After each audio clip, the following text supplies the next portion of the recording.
Good morning या नमस्कार दोस्तों, स्वागत है आप सभी का आपके अपने YouTube channel GK search engine पर। तो दोस्तों, आज है 13 मई और 13 मई से रिलेटेड राजस्थान करंट अफेयर्स के जितने भी इम्पोर्टेंट क्वेश्चन हैं उन सभी को हम इस वीडियो में डिस्कस करने वाले हैं। तो पूरा वीडियो बहुत ध्यान से देखना और वीडियो के एंड में मैं आपसे क्वेश्चन भी पूछूंगा जिसका आंसर आप सभी को कमेंट बॉक्स में देना है। कल के वीडियो में मैंने आपसे क्वेश्चन पूछा था जो था प्रधानमंत्री फसल बीमा योजना के तहत किस राज्य में देश में सबसे ज़्यादा 2 करोड़ 19 लाख जो पॉलिसी है वो जारी की गई। तो राजस्थान में पॉलिसियां जारी की गई है। ए ऑप्शन यहाँ पर बिल्कुल सही था। जिन दोस्तों ने ए ऑप्शन कमेंट बॉक्स में सही जवाब दिया था उनको हार्दिक शुभकामनाएं। तो पीएम फसल बीमा योजना के तहत राजस्थान में देश में सबसे ज़्यादा 2 करोड़ 19 लाख पॉलिसियां जारी की गई है। प्रधानमंत्री फसल बीमा योजना की शुरुआत 18 फरवरी 2016 को पीएम मोदी द्वारा की गई थी। यह योजना खरीफ 2016 के सीजन से लागू की गई है, जिसका उद्देश्य प्राकृतिक आपदाओं के कारण फसल खराब होने पर किसानों को वित्तीय सुरक्षा प्रदान करना है। 2026 की रिपोर्ट के अनुसार जो राजस्थान में जो प्रधानमंत्री फसल बीमा योजना के तहत 2 करोड़ 19 लाख से अधिक पॉलिसी जारी करने के साथ राजस्थान देश में शीर्ष स्थान पे है। इस योजना के तहत राज्य में 6,500 करोड़ रुपए से अधिक के जो बीमा क्लेम वितरित किए जा चुके हैं। तो चलिए शुरू करते हैं, लेकिन उससे पहले कल के क्वेश्चन के रिवीजन कर लेते हैं। तो कल के 5 महत्वपूर्ण क्वेश्चन थे। राजस्थान एग्रीटेक मीट की तैयारियों के लिए जो चलाए जा रहे ग्राम रथ अभियान जो कि अप्रैल से शुरू हुआ था, 17 मई तक इस अभियान को बढ़ाया गया है। पहले यह अभियान 12 मई तक चलना था। नेक्स्ट है भीलवाड़ा की हुडा तहसील में स्थित रूपा हेली टेक्सटाइल पार्क का विकास 221 करोड़ रुपए की लागत से किया जा रहा है। नेक्स्ट है पंजाब में आयोजित जर्नलिस्ट प्रीमियर लीग के पहले संस्करण का खिताब राजस्थान ने जीता है। नेक्स्ट है राष्ट्रीय सांख्यिकी कार्यालय ने सांख्यिकी रिपोर्ट तैयार करने संबंधी प्रोजेक्ट के लिए राज्यों से सुझाव हेतु राजस्थान के 3 शहर जयपुर, जोधपुर और कोटा को शामिल किया है। नेक्स्ट है राजस्थान की पहली एंटी नारकोटिक्स टास्क फोर्स का जो पहला थाना है वो जयपुर में स्थापित किया गया है। तो चलिए शुरू करते हैं आज के राजस्थान करंट अफेयर्स। पहला क्वेश्चन है, निम्नलिखित कथनों पे विचार कीजिए। 2 कथन आपके सामने इसमें दिए गए हैं। पहला है कि जयपुर में स्थित जवाहर कला केंद्र, यहाँ जवाहर कला केंद्र का जो शिल्प ग्राम है उसे अब नए और अत्याधुनिक स्वरूप में विकसित किया जाएगा, जो बिल्कुल सत्य है। फिर है कि इसके तहत जवाहर कला केंद्र में लगभग 15 करोड़ रुपए खर्च किए जाएंगे और विकास कार्य करवाए जाएंगे। तो ये भी बिल्कुल सही है, दोनों सत्य है। ए ऑप्शन यहाँ पर बिल्कुल सही हो जाएगा। आइए जानते हैं इम्पोर्टेंट फैक्ट्स। तो जयपुर में स्थित जवाहर कला केंद्र का शिल्प ग्राम अब नए और अत्याधुनिक स्वरूप में नजर आएगा। यहाँ राजस्थान सरकार ने इस ऐतिहासिक सांस्कृतिक स्थल को फिर से विकसित करने की योजना तैयार की है, जिसके तहत लगभग 15 करोड़ रुपए खर्च किए जाएंगे। इस पुनर्विकास परियोजना का उद्देश्य शिल्प ग्राम को एक ऐसा जीवंत सांस्कृतिक केंद्र बनाना है जहां पर राजस्थान की समृद्ध लोक कला, हस्तशिल्प, संगीत, खान पान और ग्रामीण जीवन शैली का अनुभव एक ही स्थान पे मिल सके। इस परियोजना के तहत 9 एकड़ क्षेत्र का पुनर्विकास होगा जहां पर कुल 24 हैंडीक्राफ्ट शॉप्स बनाई जाएगी। शिल्प ग्राम में एक विशेष हाट बाजार भी विकसित होगा। इसमें जो एक अत्याधुनिक फूड कोर्ट को भी शामिल इसमें किया गया परियोजना में। नेक्स्ट है, निम्नलिखित कथनों पर विचार कीजिए। 2 कथन आपके सामने है। पहला है कि नीति आयोग की नवीनतम रिपोर्ट के अनुसार कक्षा 1 से 12वीं तक की एकीकृत शिक्षा उपलब्ध करवाने में राजस्थान देश में ध्यान रखना शीर्ष स्थान पे है, जो बिल्कुल सत्य कथन दिया गया है। फिर है एकीकृत शिक्षा में राजस्थान अकेले इस श्रेणी में पूरे देश की लगभग 35% हिस्सेदारी रखता है, तो ये भी बिल्कुल सही है। कथन 1 व 2 दोनों ही यहाँ पे सत्य दिए गए हैं। ए ऑप्शन यहाँ पर बिल्कुल सही हो जाएगा। आइए जानते हैं इम्पोर्टेंट फैक्ट्स।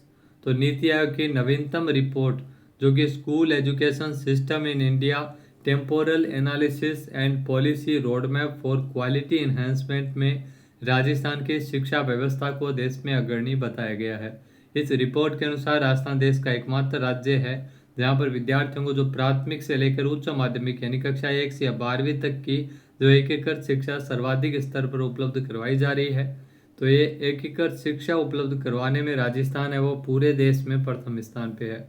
रिपोर्ट में यह भी उल्लेख किया गया है कि साल 2024-25 में देश भर में केवल 5.4% विद्यालय ही ऐसे हैं जहां पर पहली से 12वीं तक की समेकित शिक्षा उपलब्ध करवाई जा रही है, जबकि अकेले राजस्थान की इस श्रेणी में पूरे देश की लगभग 35% हिस्सेदारी है।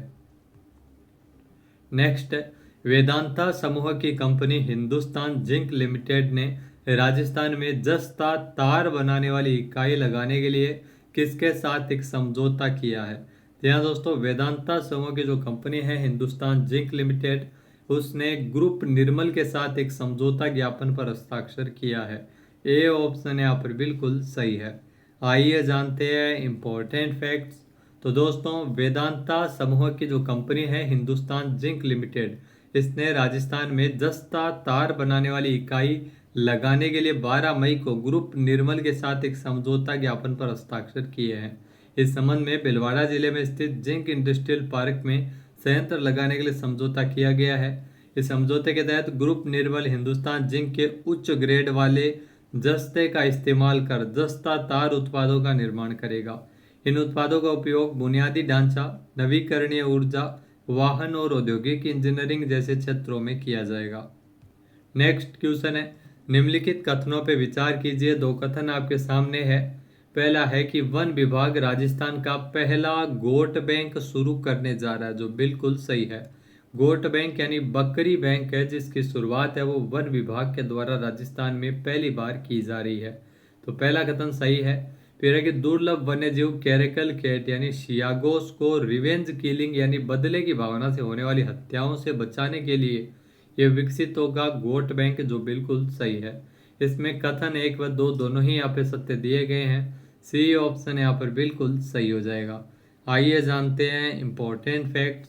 तो दोस्तों राजस्थान के जो सरहदी जिले जैसलमेर में वन्यजीव संरक्षण की दिशा में एक अनूठी पहल की जा रही है। यहाँ दुर्लभ वन्यजीव कैरेकल कैट यानी सियागोस को रिवेंज किलिंग यानी बदले की भावना से होने वाली हत्याओं से बचाने के लिए वन विभाग ने प्रदेश का पहला गोट बैंक शुरू किया है। योजना के तहत यदि कोई कैरेकल जो सियागोस है, जो कि दुर्लभ वन्यजीव कैट है, कैरेकल किसी भी पशुपालक की बकरी का अगर शिकार करता है कैरेकल, तो यह विभाग के द्वारा वन विभाग के द्वारा कागजी मुआवजे के इंतजार के बजाय सीधे गोट बैंक से उसे नई और स्वस्थ बकरी उपलब्ध करवाई जाएगी। योजना की पृष्ठभूमि मार्च 2026 की एक घटना से जुड़ी है, जिसमें जैसलमेर के एक सरहदी गांव में ग्रामीणों ने अपनी 50 बकरियों के शिकार के शक में एक दुर्लभ कैरेकल को जिंदा जला दिया था। नेक्स्ट, राजस्थान सरकार को स्कूलों में शिक्षा के माध्यम से राजस्थानी जो भाषा को मान्यता देने और बढ़ावा देने के लिए एक व्यापक नीति बनाने का निर्देश है वो किसके द्वारा दिया गया है। तो यह निर्देश सुप्रीम कोर्ट को दिया गया है। राजस्थान जो सुप्रीम कोर्ट के द्वारा यह निर्देश है वो राजस्थान सरकार को दिया गया है, यानी कि बी ऑप्शन यहाँ पर बिल्कुल सही है। सुप्रीम कोर्ट ने निर्देश जारी किया है। आइए जानते हैं इंपॉर्टेंट फैक्ट्स। तो दोस्तों सुप्रीम कोर्ट ने 13 मई को राजस्थान सरकार को शिक्षा के माध्यम से जो आपको बता दें कि राजस्थानी भाषा को मान्यता देने और बढ़ावा देने के लिए व्यापक नीति बनाने का निर्देश जारी किया है। जस्टिस विक्रम नाथ और जस्टिस संदीप मेहता की बेंच ने राज्य सरकार को राजस्थानी को एक स्थानीय या क्षेत्रीय भाषा में उचित दर्जा दिलाने के लिए काम करने और धीरे धीरे इसे स्कूलों में शिक्षा के माध्यम से जो शुरू करने का निर्देश जारी किया है। कोर्ट के मुताबिक राजस्थान सरकार जो शैक्षणिक उद्देश्यों के लिए राजस्थानी भाषा को एक स्थानीय या क्षेत्रीय भाषा के रूप में मान्यता देने और उचित दर्जा देने के लिए आवश्यक कदम उठाएगी। अब दोस्तों बात अगर सूजस ई प्रश्नोत्तरी की जाए तो सूजस ई प्रश्नोत्तरी संख्या 81 जो कि प्रकाशित की गई थी 11 मई को। तो सूजस ई प्रश्नोत्तरी 81 पहला क्वेश्चन है, अंबेडकर डीबीटी वाउचर योजना के तहत विद्यार्थियों को अधिकतम कितनी राशि प्रतिमाह दी जाती है। तो इसमें ध्यान रखना अंबेडकर डीबीटी वाउचर योजना इसमें दिए जाते हैं टोटल 2000 रुपये। सी ऑप्शन यहाँ पर बिल्कुल सही हो जाएगा। नेक्स्ट है, देवास परियोजना किस जिले से संबंधित है। तो देवास परियोजना उदयपुर से संबंध है इसका। ए ऑप्शन यहाँ पर बिल्कुल सही है। नेक्स्ट है, online booking management system OBMS में अब तक कितने पर्यटन स्थल इसमें जोड़े जा चुके हैं। तो OBMS में ध्यान रखना अब तक टोटल पर्यटन स्थल जो कि जोड़े जा चुके हैं 100 से अधिक। सी ऑप्शन यहाँ पर बिल्कुल सही है। नेक्स्ट है, राजस्थान के सभी जिलों में किस वर्ष तक साइबर पुलिस स्टेशन स्थापित करने का लक्ष्य रखा है। तो पीछे ही हम ये क्लासेज में क्वेश्चन डिस्कस कर चुके हैं। तो ये ध्यान रखना, राजस्थान के जो सभी जिलों में टारगेट दिया गया है कि साल 2030 तक जो साइबर पुलिस स्टेशन है वो प्रत्येक जिले में स्थापित की जा सके, यानी डी ऑप्शन यहाँ पर बिल्कुल सही है। नेक्स्ट है, पंच गौरव योजना में एक जिला एक खेल के तहत चित्तौड़गढ़ जिले का खेल कौन सा है। तो चित्तौड़गढ़ जिले का जो खेल है वो है कबड्डी, यानी कि सी ऑप्शन यहाँ पर बिल्कुल सही हो जाएगा। अब बात करते हैं आज के हमारे क्विज के, जिसका आंसर आप सभी को कमेंट बॉक्स में देना है। तो आज का क्विज है, राजस्थान की एंटी नारकोटिक्स टास्क फोर्स का पहला थाना किस शहर में स्थापित किया गया है। एक बार फिर से सुनेगा, राजस्थान की एंटी नारकोटिक्स टास्क फोर्स का जो पहला पुलिस थाना है वो किस शहर में स्थापित किया गया है। सही आंसर आपको कमेंट बॉक्स में देना है। और अगर ये वीडियो आपको पसंद आए तो इसे आप लाइक और शेयर करना बिल्कुल न भूलिएगा। चैनल पे नए जुड़े हो, सब्सक्राइब नहीं किया है तो भी सब्सक्राइब बटन पे क्लिक करें। इस वीडियो की जो पीडीएफ फाइल है वो आप वीडियो के डिस्क्रिप्शन बॉक्स से डाउनलोड कर सकते हैं। क्वेश्चन आंसर आप वोट करके भी कर सकते हैं। वीडियो देखने के लिए धन्यवाद। जय हिंद, जय भारत, जय राजस्थान।